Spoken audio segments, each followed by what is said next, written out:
श्री शिवाय नमस्तुभ्यम हर हर महादेव। दोस्तों, आप सभी लोग जानते हैं कि 17 सितंबर 2024 मंगलवार को पड़ रही है श्राद्ध पक्ष की पूर्णिमा तिथि, जो बहुत ही खास है। और दोस्तों, ये वो पूर्णिमा है जो कि पितृपक्ष महीने में मंगलवार को पड़ रही है, तो इस दिन का महत्व और भी अधिक बढ़ जाता है, क्योंकि दोस्तों पितृपक्ष 17 सितंबर से शुरू होकर 2 अक्टूबर तक चलेगा। और दोस्तों, इसी दिन किया वाला पंडित जी द्वारा बताया गया एक लाल फूल और एक सफेद फूल वाला उपाय आप लोगों को जरूर करना चाहिए, क्योंकि दोस्तों ये एक ऐसा उपाय है जो कि हर दिन नहीं किया जाता। पितृपक्ष महीने में जो पूर्णिमा तिथि आती है उसी दिन किया जाता है। अगर आप लोगों ने इस उपाय को नहीं किया है या किसी कारणवश नहीं कर पाए हो, तो इस मंगलवार पूर्णिमा के दिन इस उपाय से मत चूकना। दोस्तों देखिए, ये दिन इतना खास होता है, इतना महत्वपूर्ण देखा गया है। कभी कभी बड़े बड़े पूजा पाठ अनुष्ठान से जो मनोकामना पूर्ण नहीं होती है, वह पूर्णिमा के दिन एक छोटे से उपाय करने से ही आपकी मनोकामना पूर्ण हो जाती है। और बहुत सारे लोगों ने इस उपाय को किया भी है और उनको इस उपाय को करने का फल भी जरूर मिला है। अगर आप लोग भी इस उपाय को इस मंगलवार पूर्णिमा के दिन करना चाहते हैं, तो आप इस उपाय को पहले अच्छे से समझ लेना, सुन लेना, उसके बाद ना आपको इस उपाय का फल जरूर मिलेगा, आपकी सभी मनोकामनाएं पूरी हो जाएंगी। दोस्तों, हम आपको यहाँ पर बता दें कि यह जो एक लाल फूल और एक सफेद फूल वाला उपाय है, ये उपाय पंडित जी ने अपनी अभी की शिव महापुराण की कथा में ही बताया है। और इस उपाय को करने से आपके घर में चाहे किसी भी प्रकार की दुख और समस्या क्यों ना चल रही हो, आपको उसका कारण भी नहीं पता है कि भाई ये समस्या किस कारण से चल रही है, उसका कुछ भी कारण है, जैसे पितृदोष हो सकता है, काल सर्प दोष हो सकता है, या किसी भी तरह का मंगल दोष भी हो सकता है, और भी बहुत तरह के दोष होते हैं, कुछ भी हो सकता है। पर आपको इस उपाय को करने के लिए अपने दोष को पता लगाने की भी जरूरत नहीं है। आपके घर में किस कारण से इतनी दुख और परेशानी आ रही है, वह भी आपको पता लगाने की जरूरत नहीं है। बस मंगलवार की श्राद्ध पूर्णिमा के दिन इस उपाय को कर लेना, क्योंकि इसी मात्र उपाय को करने से आपके पूरे घर परिवार में सुख और शांति हो जाएगी। आपके घर में अच्छे अच्छे काम होने लगेंगे, आपकी जो भी मनोकामना होगी वह भी धीरे धीरे करके पूर्ण होना शुरू हो जाएंगी। अब हम समझते हैं इस एक लाल फूल और एक सफेद फूल वाले उपाय को आपको करना कैसे है, किसको करना है, किस समय करना है और कैसे करना है। देखो, उपाय बिल्कुल आसान है,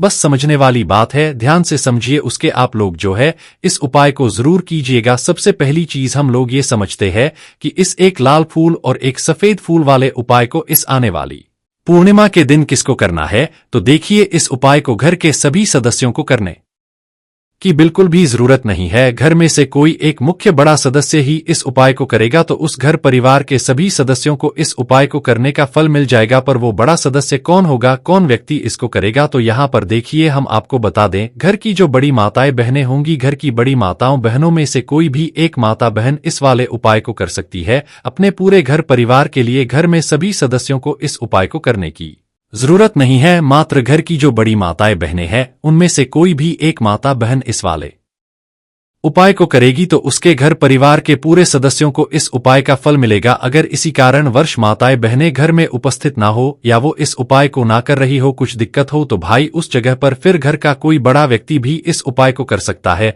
माताओं बहनों के कहने का मतलब ये था कि माताएं बहनें घर की लक्ष्मी होती है। जब घर की लक्ष्मी कोई उपाय करती है, तो निश्चित ही भगवान शिव जी बहुत जल्दी प्रसन्न होते हैं और उपाय का फल में बहुत जल्दी और बहुत बड़ा करके भी यहां पर देते हैं। आप लोग ये बात समझ गए होंगे। अब हम ये बात समझते हैं इस वाले उपाय को हमें करना किस समय है। एक लाल फूल और एक सफेद फूल वाले उपाय को हमें इस पूर्णिमा के दिन करना किस समय है। तो देखिए, इस उपाय को करने का जो समय है, सुबह का समय भी है और शाम का समय भी है। अब देखिए, यहाँ पर हम मुख्य रूप से सुबह का समय नहीं बोलेंगे, क्योंकि देखिए ये जो पूर्णिमा तिथि है और आप सभी लोग जानते हैं, इसका प्रदोष काल का मतलब शाम का जो समय होता है ना, इस दिन भगवान शिव जी का सबसे प्रिय दिन है। तो आप लोग इसे एक लाल फूल एक सफेद फूल वाले उपाय को सुबह के समय भी कर सकते हो और शाम के समय प्रदोष काल में भी कर सकते हो। सुबह के समय अगर कर रहे हो तो 10 या फिर 11 बजे तक भी अगर उपाय करोगे तो भी आपको उपाय का फल मिलेगा। वही अगर शाम के समय कर रहे हो तो इस दिन जरूर शाम के समय का ध्यान रखना कि शाम के 6 बजे से लेकर 7 बजे के बीच में अगर आप इस उपाय को कर हो तो बिल्कुल कर लेना, पूरी कोशिश करना। पर अगर किसी कारणवश इस समय के बीच में ना कर पाओ तो रात 8 बजे तक भी अगर आप उपाय को करोगे तो आपको उपाय का फल जरूर मिलेगा। ये बात आपको समझ आ गई कि आप इस उपाय को सुबह और शाम दोनों समय कर सकते हो। मतलब करना आपको एक ही समय है, घर में से किसी एक ही बड़े व्यक्ति को करना है, पर एक ही बार इस उपाय को करना है। दोनों समय नहीं करना, आपको जो समय अच्छा लगे आप उस समय पर इस वाले उपाय को कर सकते हैं। तो चलिए जानते हैं इन विशेष उपायों के बारे में। लेकिन उससे पहले जो भी मेरे भाई मेरी प्यारी बहनें आज चैनल पर पहली बार आए हैं या मेरी आवाज आज पहली बार सुन रहे हैं, अगर आप भी महादेव के सच्चे भक्त हैं तो वीडियो को लाइक और चैनल को सब्सक्राइब जरूर कर ले और कमेंट बॉक्स में लिखे हर हर महादेव ओम नमः शिवाय। देखो अब सबसे महत्व बात आती है कि इस उपाय को हमें करना किस लिए है। जैसा कि हमने अभी आपसे बोला कि इस उपाय को करने के बाद आपके जीवन में बहुत सारी खुशियां आएंगी, आपकी मनोकामनाएं पूर्ण होंगी, आपकी धन की समस्या दूर होगी, आपकी पैसों की समस्या दूर होगी। अब देखिए, अगर आप लोग सोच रहे हो कि भाई हमें अपना घर बनाना है पर घर बनाने के लिए पैसा नहीं है, हमें गाड़ी लेना है पर गाड़ी लेने के लिए पैसा नहीं है, हमें जमीन लेना है पर लेने के लिए पैसों की कमी पड़ी डीडीएच रही है, अगर ऐसी ही दिक्कत परेशानी या किसी भी तरह की धन से जुड़ी हुई समस्या या पैसों से जुड़ी हुई समस्या अगर आपके जीवन में चल रही है तो यह उपाय निश्चित ही आपके जीवन में बहुत सारे फल लाकर दे सकता है। इसीलिए अगर आपके घर में बहुत ज्यादा दिक्कत समस्या परेशानी चल रही है, धन से जुड़ी हुई पैसों से जुड़ी हुई धन की बहुत ज्यादा कमी आ रही है, पैसों की बिल्कुल आवक हो रही है, तो भाई आप लोगों को इस वाले उपाय को जरूर करना चाहिए। घर में से किसी एक भी बड़े व्यक्ति को अब इस उपाय में करना क्या है वो सबसे पहले हम लोग जान लेते हैं। उपाय की सामग्री हम लोग सबसे पहले जानते हैं कि इस उपाय में किस किस चीज की आवश्यकता पड़ेगी। तो देखिए, उपाय का नाम तो एक लाल फूल और एक सफेद फूल वाला उपाय है, पर इस उपाय में कुल मिलाकर 4 सामग्री हमें लगने वाली है, जो कि जी ने खुद सीहोर वाली कथा में बताया है। और जो हम आपको उपाय बताते हैं वो पंडित जी द्वारा बताए गए होते हैं, अलग से हम कुछ भी नहीं बताते हैं। तो यहां पर हम लोग समझते हैं कि इस उपाय की सामग्री क्या है। तो देखो, उपाय की जो सामग्री है वो 4 सामग्री है, जिसमें से सबसे पहली सामग्री है एक बेलपत्र। देखो बेलपत्र क्या होती है। बेलपत्र जो शिव की शिवलिंग पर चढ़ती है। दूसरी चीज है एक शमी पत्र। शमी पत्र वो जो शिवलिंग पर ही चढ़ता है। तीसरी चीज है दोस्तों एक लाल फूल, जो उपाय का नाम है। तो एक यहां पर आपको लाल फूल लेना है। अब ये लाल फूल कौन सा लेना है? देखो, शिवलिंग के ऊपर जो लाल फूल चढ़ता हो उनमें से कोई भी एक लाल फूल पसंद कर लेना और वो कहीं से तोड़कर या कहीं से खरीद कर लेकर आना और उस लाल फूल को उपाय में प्रयोग कर लेना। उसके बाद में एक सफेद फूल का विशेष रूप से ध्यान रखना, जो सफेद फूल शिवलिंग पर चढ़ता हो सिर्फ वही फूल लेकर आना, इसके अलावा कुछ मत लेकर आना। लेकिन केतकी का मत लेना। तो एक मात्रा में ही आपको ये चारों सामग्री चाहिए, एक बेलपत्र, एक शमी पत्र, एक लाल फूल और एक सफेद फूल। ये चारों सामग्री आप लोग तैयार करके रख ले प्रदोष काल में या सुबह के समय जब भी आप इस उपाय को कर रहे हैं।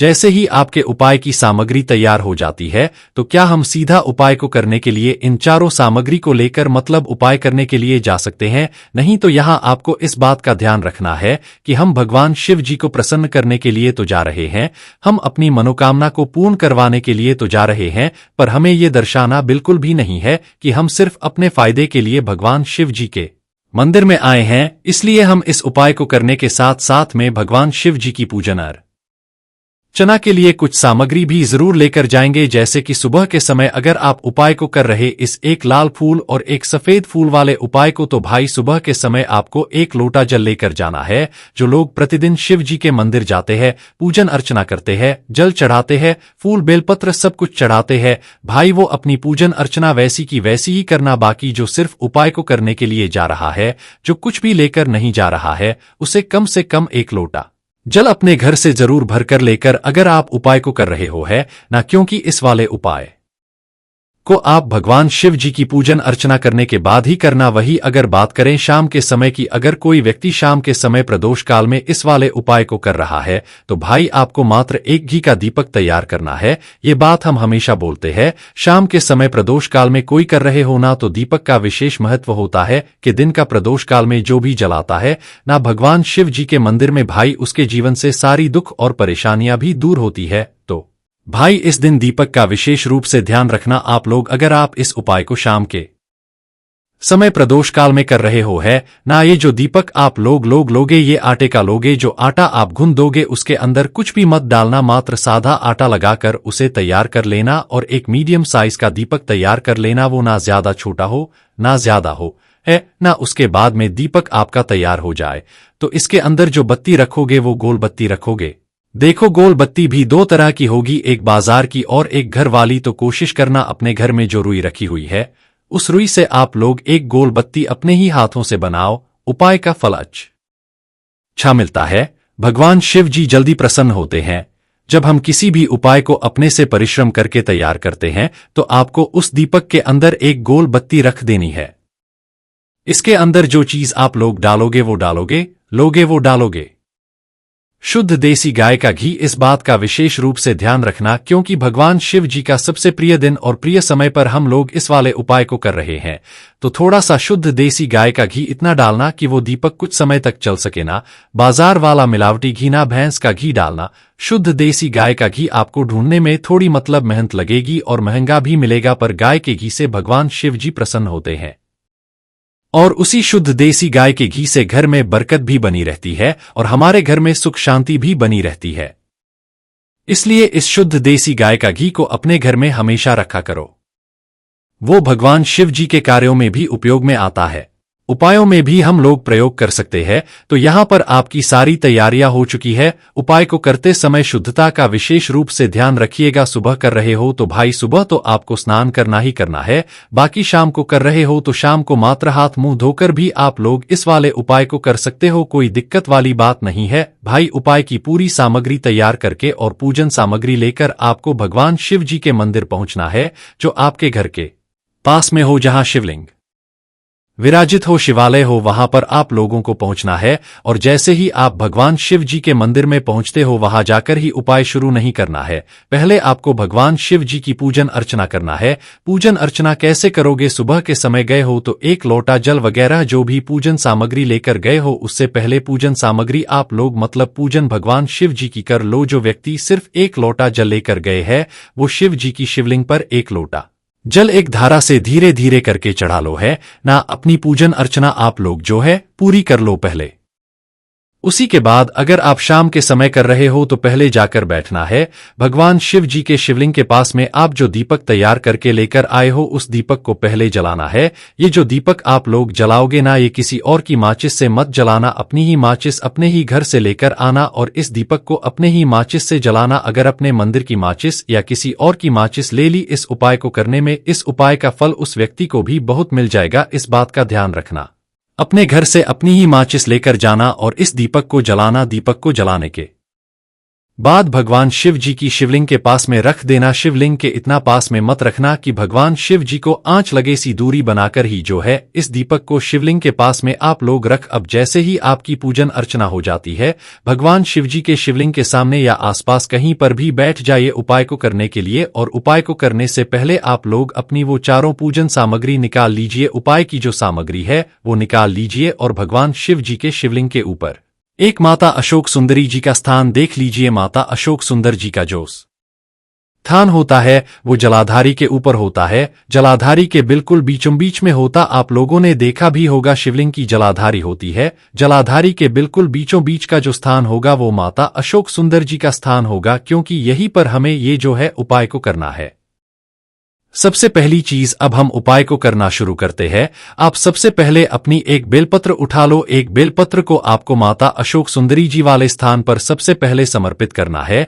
बेलपत्र की डंडी का मुख होगा जलाधारी की तरफ जहां से जल बहता है और नीचे गिरता है, और बीच वाली बड़ी पत्ती का मुख मतलब शिवलिंग की तरफ होगा। इस तरीके से आपको इस बेलपत्र को माता अशोक सुंदरी जी वाले स्थान पर समर्पित कर देना है। उसके बाद में अपनी एक शमी पत्र उठा लो जो आप उपाय के लिए लेकर आए हुए हो। शमी पत्र को उठाकर शमी पत्र की भी जो डंडी का भाग होगा वो जलाधारी की तरफ करके जहां से जल बहता है नीचे गिरता है उस तरफ करके, और पत्ती वाला भाग शिवलिंग तरफ करके इस शमी पत्र को भी उस बेलपत्र के ऊपर आपको समर्पित कर देना है। समर्पित करने के बाद अब आप ले लो अपना एक लाल फूल जो आप उपाय को करने के लिए लेकर आए हुए हो।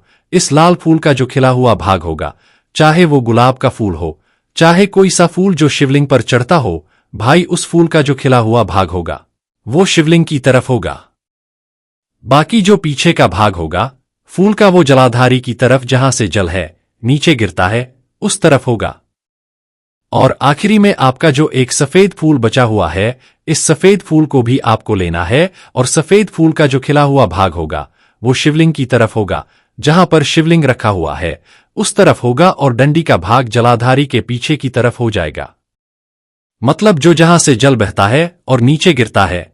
जब आप लोग एक बेलपत्र, एक श्रमपत्र और एक लाल फूल, एक सफेद फूल चढ़ा रहे हो तो समय आप लोगों को कांता भगवान या कांता चक्र का नाम लेते हुए ही जो है इस उपाय को करना है और भगवान शिव जी और नारायण जी का स्मरण करते हुए ही इस उपाय को आपको करना है। तो जब भी आप एक बेलपत्र, एक शमी पत्र, एक लाल फूल और एक कमी हो रही है, जो भी दुख और समस्या परेशानी चल रही हो, आपको अपनी वह दुख और परेशानी जो है भगवान शिव जी से उपाय को पूरा करने के बाद वहीं पर पास में बैठकर बोल देना है। हाथ जोड़ के आंखें बंद करके अपनी परेशानी और श्री शिवाय नमस्तु भीम का जाप करना है। दोस्तों ये वो पूर्णिमा है जो कि पितृपक्ष महीने में मंगलवार को पड़ रही है, तो इस दिन का महत्व और भी अधिक बढ़ जाता है क्योंकि दोस्तों पितृपक्ष 17 सितंबर से शुरू होकर 2 अक्टूबर तक चलेगा। और दोस्तों इसी दिन किया वाला पंडित जी द्वारा बताया गया एक लाल फूल और एक सफेद फूल वाला उपाय आप लोगों को जरूर करना चाहिए, क्योंकि दोस्तों ये एक ऐसा उपाय है जो कि हर दिन नहीं किया जाता। पितृपक्ष महीने में जो पूर्णिमा तिथि आती है उसी दिन किया जाता है। अगर आप लोगों ने इस उपाय को नहीं किया है या किसी कारणवश नहीं कर पाए हो तो इस मंगलवार पूर्णिमा के दिन इस उपाय से मत चूकना। दोस्तों देखिए ये दिन इतना खास होता है, इतना महत्वपूर्ण देखा गया है। कभी कभी बड़े बड़े पूजा पाठ अनुष्ठान से जो मनोकामना पूर्ण नहीं होती है, वह पूर्णिमा के दिन एक छोटे से उपाय करने से ही आपकी मनोकामना पूर्ण हो जाती है। और बहुत सारे लोगों ने इस उपाय को किया भी है और उनको इस उपाय को करने का फल भी जरूर मिला है। अगर आप लोग भी इस उपाय को इस मंगलवार पूर्णिमा के दिन करना चाहते हैं तो आप इस उपाय को पहले अच्छे से समझ लेना, सुन लेना, उसके बाद ना आपको इस उपाय का फल जरूर मिलेगा, आपकी सभी मनोकामनाएं पूरी हो जाएंगी। दोस्तों हम आपको यहां पर बता दें कि यह जो एक लाल फूल और एक सफेद फूल वाला उपाय है, ये उपाय पंडित जी ने अपनी अभी की शिव महापुराण की कथा में ही बताया है। और इस उपाय को करने से आपके घर में चाहे किसी भी प्रकार की दुख और समस्या क्यों ना चल रही हो, आपको उसका कारण भी नहीं पता है कि भाई ये समस्या किस कारण से चल रही है, उसका कुछ भी कारण हो है, जैसे पितृदोष हो सकता है, काल सर्प दोष हो सकता है, या किसी भी तरह का मंगल दोष भी हो सकता है, और भी बहुत तरह के दोष होते हैं, कुछ भी हो सकता है। पर आपको इस उपाय को करने के लिए अपने दोष को पता लगाने की भी जरूरत नहीं है। आपके घर में किस कारण से इतनी दुख और परेशानी आ रही है वह भी आपको पता लगाने की जरूरत नहीं है। बस मंगलवार की श्राद्ध पूर्णिमा के दिन इस उपाय को कर लेना, क्योंकि इसी मात्र उपाय को करने से आपके पूरे घर परिवार में सुख और शांति हो जाएगी। आपके घर में अच्छे अच्छे काम होने लगेंगे, आपकी जो भी मनोकामना होगी वह भी धीरे धीरे करके पूर्ण होना शुरू हो जाएंगी। अब हम समझते हैं इस एक लाल फूल और एक सफेद फूल वाले उपाय को आपको करना कैसे है, किसको करना है, किस समय करना है और कैसे करना है। देखो उपाय बिल्कुल आसान है, बस समझने वाली बात है, ध्यान से समझिए। उसके आप लोग जो है इस उपाय को जरूर कीजिएगा। सबसे पहली चीज हम लोग ये समझते हैं कि इस एक लाल फूल और एक सफेद फूल वाले उपाय को इस आने वाली पूर्णिमा के दिन किसको करना है। तो देखिए इस उपाय को घर के सभी सदस्यों को करने की बिल्कुल भी जरूरत नहीं है। घर में से कोई एक मुख्य बड़ा सदस्य ही इस उपाय को करेगा तो उस घर परिवार के सभी सदस्यों को इस उपाय को करने का फल मिल जाएगा। पर वो बड़ा सदस्य कौन होगा, कौन व्यक्ति इसको करेगा, तो यहाँ पर देखिए हम आपको बता दें, घर की जो बड़ी माताएं बहनें होंगी, घर की बड़ी माताओं बहनों में से कोई भी एक माता बहन इस वाले उपाय को कर सकती है अपने पूरे घर परिवार के लिए। घर में सभी सदस्यों को इस उपाय को करने की जरूरत नहीं है, मात्र घर की जो बड़ी माताएं बहनें हैं उनमें से कोई भी एक माता बहन इस वाले उपाय को करेगी तो उसके घर परिवार के पूरे सदस्यों को इस उपाय का फल मिलेगा। अगर इसी कारणवश माताएं बहनें घर में उपस्थित ना हो या वो इस उपाय को ना कर रही हो, कुछ दिक्कत हो, तो भाई उस जगह पर फिर घर का कोई बड़ा व्यक्ति भी इस उपाय को कर सकता है। माताओं बहनों के कहने का मतलब ये था कि माताएं बहनें घर की लक्ष्मी होती है। जब घर की लक्ष्मी कोई उपाय करती है तो निश्चित ही भगवान शिव जी बहुत जल्दी प्रसन्न होते हैं और उपाय का फल में बहुत जल्दी और बहुत बड़ा करके भी यहाँ पर देते हैं। आप लोग ये बात समझ गए होंगे। अब हम ये बात समझते हैं इस वाले उपाय को हमें करना किस समय है। एक लाल फूल और एक सफेद फूल वाले उपाय को हमें इस पूर्णिमा के दिन करना किस समय है, तो देखिए इस उपाय को करने का जो समय है सुबह का समय भी है और शाम का समय भी है। अब देखिए यहाँ पर हम मुख्य रूप से सुबह का समय नहीं बोलेंगे, क्योंकि देखिए ये जो पूर्णिमा तिथि है और आप सभी लोग जानते हैं इसका प्रदोष काल का मतलब शाम का जो समय होता है ना, इस दिन भगवान शिव जी का सबसे प्रिय दिन है। तो आप लोग इसे एक लाल फूल एक सफेद फूल वाले उपाय को सुबह के समय भी कर सकते हो और शाम के समय प्रदोष काल में भी कर सकते हो। सुबह के समय अगर कर रहे हो तो 10 या फिर 11 बजे तक भी अगर उपाय करोगे तो भी आपको उपाय का फल मिलेगा। वही अगर शाम के समय कर रहे हो तो इस दिन जरूर शाम के समय का ध्यान रखना कि शाम के 6 बजे से लेकर 7 बजे के बीच में अगर आप इस उपाय को कर हो तो बिल्कुल कर लेना, पूरी कोशिश करना। पर अगर किसी कारणवश इस समय के बीच में ना कर पाओ तो रात 8 बजे तक भी अगर आप उपाय को करोगे तो आपको उपाय का फल जरूर मिलेगा। ये बात आपको समझ आ गई कि आप इस उपाय को सुबह और शाम दोनों समय कर सकते हो। मतलब करना आपको एक ही समय है, घर में से किसी एक ही बड़े व्यक्ति को करना है, पर एक ही बार इस उपाय को करना है, दोनों समय नहीं करना। आपको जो समय अच्छा लगे आप उस समय पर इस वाले उपाय को कर सकते हैं। तो चलिए जानते हैं इन विशेष उपायों के बारे में। लेकिन उससे पहले जो भी मेरे भाई मेरी प्यारी बहनें आज चैनल पर पहली बार आए हैं या मेरी आवाज आज पहली बार सुन रहे हैं, अगर आप भी महादेव के सच्चे भक्त हैं तो वीडियो को लाइक और चैनल को सब्सक्राइब जरूर कर ले और कमेंट बॉक्स में लिखे हर हर महादेव ओम नमः शिवाय। देखो अब सबसे महत्व बात आती है कि इस उपाय को हमें करना किस लिए है। जैसा कि हमने अभी आपसे बोला कि इस उपाय को करने के बाद आपके जीवन में बहुत सारी खुशियां आएंगी, आपकी मनोकामनाएं पूर्ण होंगी, आपकी धन की समस्या दूर होगी, आपकी पैसों की समस्या दूर होगी।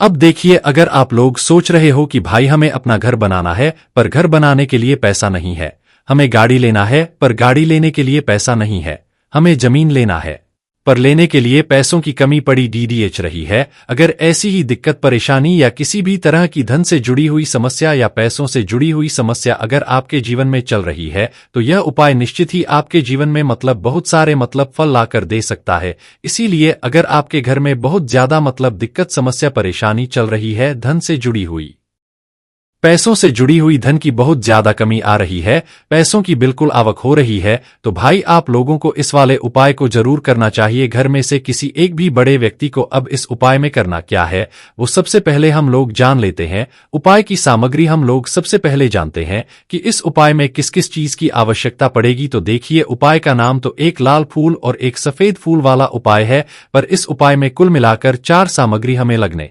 वाली है, जो कि जी ने खुद सीहोर वाली कथा में बताया है। और जो हम आपको उपाय बताते हैं वो पंडित जी द्वारा बताए गए होते हैं, अलग से हम कुछ भी नहीं बताते हैं। तो यहां पर हम लोग समझते हैं कि इस उपाय की सामग्री क्या है।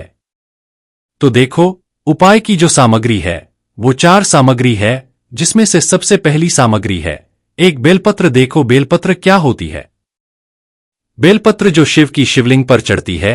दूसरी चीज है एक शमी पत्र, शमी पत्र वो जो शिवलिंग पर ही चढ़ता है। तीसरी चीज है दोस्तों एक लाल फूल, जो उपाय का नाम है। तो एक यहां पर आपको लाल फूल लेना है। अब ये लाल फूल कौन सा लेना है? देखो, शिवलिंग के ऊपर जो लाल फूल चढ़ता हो उनमें से कोई भी एक लाल फूल पसंद कर लेना और वो कहीं से तोड़कर या कहीं से खरीद कर लेकर आना और उस लाल फूल को उपाय में प्रयोग कर लेना। उसके बाद में एक सफेद फूल का विशेष रूप से ध्यान रखना, जो सफेद फूल शिवलिंग पर चढ़ता हो सिर्फ वही फूल लेकर आना, इसके अलावा कुछ मत लेकर आना। लेकिन केतकी का मत लेना। तो एक मात्रा में ही आपको ये चारों सामग्री चाहिए, एक बेलपत्र, एक शमी पत्र, एक लाल फूल और एक सफेद फूल। ये चारों सामग्री आप लोग तैयार करके रख ले प्रदोष काल में या सुबह के समय जब भी आप इस उपाय को कर रहे हैं। जैसे ही आपके उपाय की सामग्री तैयार हो जाती है तो क्या हम सीधा उपाय को करने के लिए इन चारों सामग्री को लेकर उपाय करने के लिए जा सकते हैं? नहीं। तो यहाँ आपको इस बात का ध्यान रखना है कि हम भगवान शिव जी को प्रसन्न करने के लिए तो जा रहे हैं, हम अपनी मनोकामना को पूर्ण करवाने के लिए तो जा रहे हैं, पर हमें ये दर्शाना बिल्कुल भी नहीं है कि हम सिर्फ अपने फायदे के लिए भगवान शिव जी के मंदिर में आए हैं। इसलिए हम इस उपाय को करने के साथ साथ में भगवान शिव जी की पूजन चना के लिए कुछ सामग्री भी जरूर लेकर जाएंगे, जैसे कि सुबह के समय अगर आप उपाय को कर रहे इस एक लाल फूल और एक सफेद फूल वाले उपाय को, तो भाई सुबह के समय आपको एक लोटा जल लेकर जाना है। जो लोग प्रतिदिन शिव जी के मंदिर जाते हैं, पूजन अर्चना करते हैं, जल चढ़ाते हैं, फूल बेलपत्र सब कुछ चढ़ाते हैं, भाई वो अपनी पूजन अर्चना वैसी की वैसी ही करना। बाकी जो सिर्फ उपाय को करने के लिए जा रहा है, जो कुछ भी लेकर नहीं जा रहा है, उसे कम से कम एक लोटा जल अपने घर से जरूर भरकर लेकर अगर आप उपाय को कर रहे हो है ना, क्योंकि इस वाले उपाय को आप भगवान शिव जी की पूजन अर्चना करने के बाद ही करना। वही अगर बात करें शाम के समय की, अगर कोई व्यक्ति शाम के समय प्रदोष काल में इस वाले उपाय को कर रहा है, तो भाई आपको मात्र एक घी का दीपक तैयार करना है। ये बात हम हमेशा बोलते हैं, शाम के समय प्रदोष काल में कोई कर रहे हो ना, तो दीपक का विशेष महत्व होता है कि दिन का प्रदोष काल में जो भी जलाता है ना भगवान शिव जी के मंदिर में, भाई उसके जीवन से सारी दुख और परेशानियां भी दूर होती है। तो भाई इस दिन दीपक का विशेष रूप से ध्यान रखना आप लोग। अगर आप इस उपाय को शाम के समय प्रदोष काल में कर रहे हो है ना, ये जो दीपक आप लोग लोगे, ये आटे का लोगे। जो आटा आप गूंद दोगे उसके अंदर कुछ भी मत डालना, मात्र सादा आटा लगाकर उसे तैयार कर लेना और एक मीडियम साइज का दीपक तैयार कर लेना। वो ना ज्यादा छोटा हो ना ज्यादा हो है ना। उसके बाद में दीपक आपका तैयार हो जाए तो इसके अंदर जो बत्ती रखोगे वो गोल बत्ती रखोगे। देखो गोल बत्ती भी दो तरह की होगी, एक बाजार की और एक घर वाली। तो कोशिश करना अपने घर में जो रुई रखी हुई है उस रुई से आप लोग एक गोल बत्ती अपने ही हाथों से बनाओ। उपाय का फल अच्छा मिलता है, भगवान शिव जी जल्दी प्रसन्न होते हैं। जब हम किसी भी उपाय को अपने से परिश्रम करके तैयार करते हैं, तो आपको उस दीपक के अंदर एक गोल बत्ती रख देनी है। इसके अंदर जो चीज आप लोग डालोगे वो डालोगे, लोगे वो डालोगे। शुद्ध देसी गाय का घी। इस बात का विशेष रूप से ध्यान रखना, क्योंकि भगवान शिव जी का सबसे प्रिय दिन और प्रिय समय पर हम लोग इस वाले उपाय को कर रहे हैं, तो थोड़ा सा शुद्ध देसी गाय का घी इतना डालना कि वो दीपक कुछ समय तक चल सके ना। बाजार वाला मिलावटी घी ना, भैंस का घी डालना। शुद्ध देसी गाय का घी आपको ढूंढने में थोड़ी मेहनत लगेगी और महंगा भी मिलेगा, पर गाय के घी से भगवान शिव जी प्रसन्न होते हैं और उसी शुद्ध देसी गाय के घी से घर में बरकत भी बनी रहती है और हमारे घर में सुख शांति भी बनी रहती है। इसलिए इस शुद्ध देसी गाय का घी को अपने घर में हमेशा रखा करो। वो भगवान शिव जी के कार्यों में भी उपयोग में आता है, उपायों में भी हम लोग प्रयोग कर सकते हैं। तो यहाँ पर आपकी सारी तैयारियां हो चुकी है। उपाय को करते समय शुद्धता का विशेष रूप से ध्यान रखिएगा। सुबह कर रहे हो तो भाई सुबह तो आपको स्नान करना ही करना है। बाकी शाम को कर रहे हो तो शाम को मात्र हाथ मुंह धोकर भी आप लोग इस वाले उपाय को कर सकते हो, कोई दिक्कत वाली बात नहीं है। भाई उपाय की पूरी सामग्री तैयार करके और पूजन सामग्री लेकर आपको भगवान शिव जी के मंदिर पहुंचना है, जो आपके घर के पास में हो, जहां शिवलिंग विराजित हो, शिवालय हो, वहां पर आप लोगों को पहुंचना है। और जैसे ही आप भगवान शिव जी के मंदिर में पहुंचते हो, वहां जाकर ही उपाय शुरू नहीं करना है। पहले आपको भगवान शिव जी की पूजन अर्चना करना है। पूजन अर्चना कैसे करोगे? सुबह के समय गए हो तो एक लोटा जल वगैरह जो भी पूजन सामग्री लेकर गए हो, उससे पहले पूजन सामग्री आप लोग मतलब पूजन भगवान शिव जी की कर लो। जो व्यक्ति सिर्फ एक लोटा जल लेकर गए हैं, वो शिव जी की शिवलिंग पर एक लोटा जल एक धारा से धीरे धीरे करके चढ़ा लो है ना। अपनी पूजन अर्चना आप लोग जो है पूरी कर लो पहले। उसी के बाद अगर आप शाम के समय कर रहे हो तो पहले जाकर बैठना है भगवान शिव जी के शिवलिंग के पास में। आप जो दीपक तैयार करके लेकर आए हो उस दीपक को पहले जलाना है। ये जो दीपक आप लोग जलाओगे ना, ये किसी और की माचिस से मत जलाना, अपनी ही माचिस अपने ही घर से लेकर आना और इस दीपक को अपने ही माचिस से जलाना। अगर अपने मंदिर की माचिस या किसी और की माचिस ले ली इस उपाय को करने में, इस उपाय का फल उस व्यक्ति को भी बहुत मिल जाएगा। इस बात का ध्यान रखना।